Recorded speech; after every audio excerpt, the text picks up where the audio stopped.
National Education Collaboration Trust has been tasked with rolling out a national reading plan. This will help improve understanding their subjects. Now, this comes after President Cyril Ramaphosa's request. Ramaphosa says early reading is the basic foundation that determines a child's educational progress. And Godwin Khosa, the CEO of the National Education Collaboration Trust, unpacks how the plan will be rolled out. Thank you so much for your time, Mr. Khosa, and welcome. Thank you very much, Tumi. Let's get straight into it. I mean, how will this plan be rolled out? So the plan has to help, South Africa increase the pace of improving the culture of reading and the ability of kids, not just to decode the text, but to be able to extract text, meaning from text, which is what the president was talking about, that more kids and kids at the age of 10 should be able to extract meaning from reading. That is reading for meaning. Right. So for the better part of last year, we've been in consultations with the big players and obviously with the Department of Basic Education, who are at the core of rolling out, the plan. And the responsibility of the NECT has been to identify and network the various other players who are key to supporting this, critical, initiative in our country.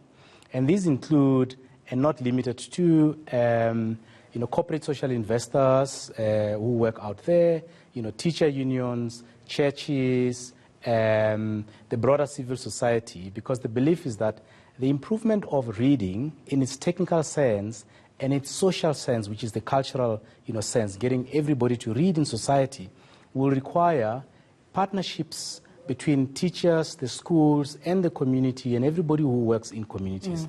So the key strategy here is to increase the mesh of networks and transactions that happen between and inside our schools in as far as, improving, reading is concerned. And just in terms of your research that you've conducted, in terms of the reality of, young people, young children not being able to read for meaning and understanding, how bad and serious is the situation there? So the 3 to 4 years old research that we had has indicated that, up to 78% of that age group could not read for meaning. But obviously, you know that, it's a matter of degree and not a black and white. What we took out of that is that majority of our kids can read for meaning. So we're working from that basis, and we've then set up a whole range of, strategies that should help improve the reading pipeline, from improving how we teach teachers to teach reading in universities, to upgrading the skills of the teachers who are already in the system, to providing additional reading materials, particularly in African languages, to getting communities to get involved in this initiative, to have policy discussions and tweaking policies, as well as setting up, targets and monitoring whether the country is moving towards, those targets. A combination of these initiatives, we think, are good enough to make up a national comprehensive strategy for addressing the reading challenge in the country. And what are some of the consequences should this issue not be addressed now? I mean, we've seen just this year alone, when the matric results came out, that there were some schools that received a 0%, pass rate. We still know of testimonies from, other, varsity going or institutions of higher going, students saying that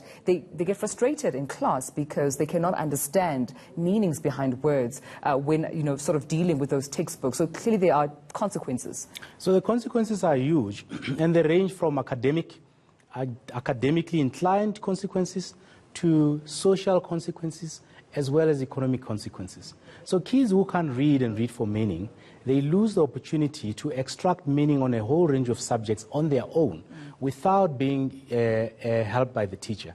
Even in the cases where the teachers help them, if kids can't read for meaning, it's difficult to get them to perform optimally. But as far as social consequences are concerned, something that we don't get to talk about a lot as South Africans, people who don't read miss out a lot and are less fulfilled, in life. There is no issue or question that is not written about in books. So people who don't read completely miss out completely the opportunity to improve their lives, to be happier, and so on. And reading ranges from reading for leisure to kind of reading for academic purposes, both young and old. And I think, adults in this country find it easy to point at learners and say they can't read for meaning. But there are many adults who don't read nor read for meaning, And the countries that do well, economically and otherwise, have a big proportion of the population that can read at a critical level. So critical readers who can analyze and this thing. We have a lesser proportion of, those parents compared to other countries. And the direct impact of it is that we aren't able to lead our young people by example. If we don't read, our kids don't read, right. And it creates a vicious cycle, in that regard. And I'm glad you touched on that, Mr. Khosa, because when you touched on the community as part of the stakeholders you want to involve in this rollout plan. And, it got me thinking about parents and the role they play in making sure that their children read, because I think oftentimes we confuse school or the infrastructure as the only place where learning can take place. It can equally take place at home. Yeah. So, let's not only ask what the state can do for you, but also, provide just what you can do, for the country. There's a big part of that thinking that we have to bring into education.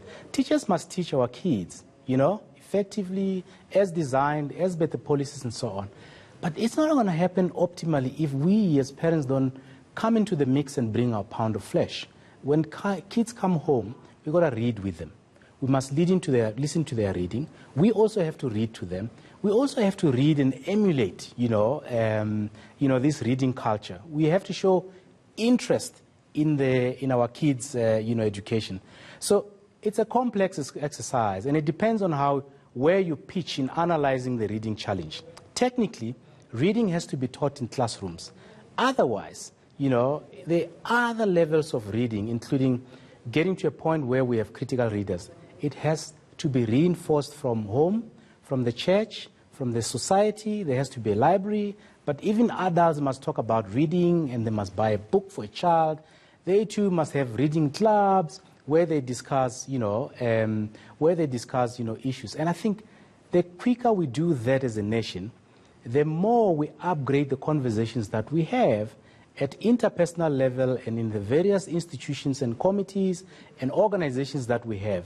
As long as we don't read enough as a nation, we will not compete on the same footing with other countries across the globe. And there's something to definitely consider. But thank you so much for your time and joining us right here on the rundown. That was Godwin Khosa, the CEO of the National Education Collaboration Trust.